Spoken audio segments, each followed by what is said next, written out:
How should this end? It should end with an independent arbitrator. That's how it should end. I know that's not how we do it now, how they do it in the NFL now, Stephen A. But the question is should. How should it end? The problem that the NFL winds up with in these instances is their judge, jury, and executioner.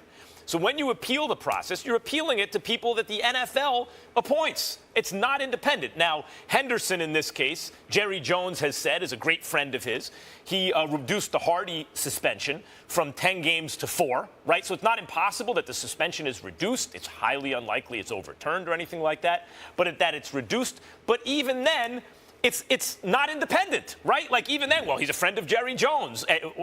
It doesn't make sense that the NFL operates this way.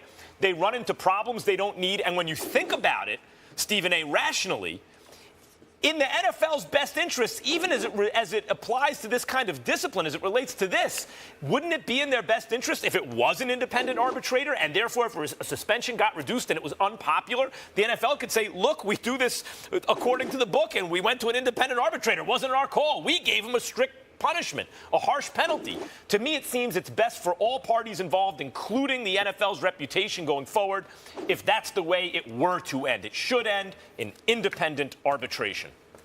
Well, you can say that. I disagree with you because that's power bestowed upon them via a collective bargaining agreement that where the Players Association ultimately capitulated to those kind of situations. So as far as I'm concerned, if you have an opportunity to exercise as much power and influence as you can, who's going to give up that power? I don't know of anybody who would want to do it. If I'm the National Football League, I wouldn't want to do it. And the reason why I wouldn't want to do it is because I don't want somebody independently separated from both ourselves and the Players Association to come in, a special master per se that has existed via many, many collective bargaining agreements in the past. When something like that happens, the power is stripped from you, and essentially it's a negotiable thing. And if I'm the National Football League and my primary responsibility is to protect the shield, then I'm going to make sure every player, every coach, every owner, every executive knows that they're going to have to deal with us if you mess up, because in the end, it is our primary responsibility to protect the shield,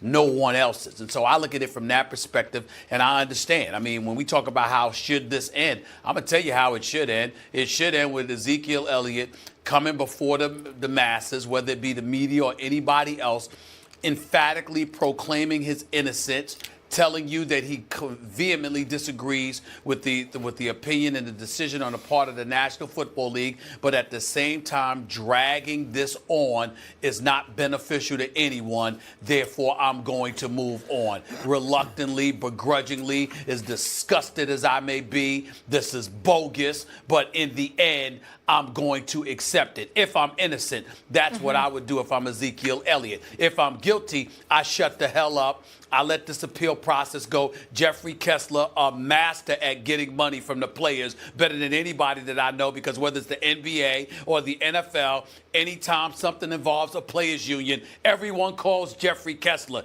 even though more than half the time it doesn't end up reaching a decision that he wants. But this man has gotten rich and dare I say famous by consistently being called upon by one Players Association executive after another to take over the helm of a particular player's plight. That's the way it goes. That's who he is. He's a master at doing that. If nothing else, it is what it is. That's the point. This is the point I made originally about it. You and I are on the same page about this. If Ezekiel Elliott is innocent, he must fight it as far as he can, because that's a terrible thing to be hanging over you if it's untrue. If he's guilty, he should take his punishment and move on. 100% correct, because he's getting off lightly, really, if he's in fact guilty. But what I'm talking about is what should happen from everyone's point of view, Stephen A., including the NFL's. When they negotiated this judge, jury, and executioner, and they get to, appoint the arbitrator in the appeals process, the idea is, you're right, it protects the shield. It gives them more control. But what has happened in the NFL since then, with Ray Rice and many other instances, is that we're at a point where there's so much cynicism about the NFL that they can't win in these situations. What can they do? Well, anything they do, they will be criticized. If they come down harshly, some people will say it's good. Others will people say, well, where's the evidence? The appeals process will go on like this. If it's reduced, some people won't like it. Other people will say, well, they appointed the arbitrator. If they took that part out of their hands, the NFL did, and let that be independent, the arbitrator, they would at least solve that problem. They can come down harshly, and the arbitrator can change it, and that's out of their hands. I need to interject because I think you misconstrued what I said. I absolutely agree with you that if indeed Ezekiel Elliott is guilty, you and I are on the same page. Yeah, we said that. Yeah, I'm saying, but what I'm saying to you is that even if he's not guilty, I think that he should come out. You're saying he should fight on. Yes. I'm making it. No, I don't agree with that. That's where I don't agree with you. What I'm saying is that it's such an ugly situation. It gets to a point where, listen, you can fight until the cows come home. In the end, you haven't been arrested. You haven't been prosecuted. So the decision on the part of the NFL comes down to, in a court of public opinion, based on the league's 160-page report against you, where there's 5 different incidences that took place between on July 17th, 19th, and 24th and 21 of 2016.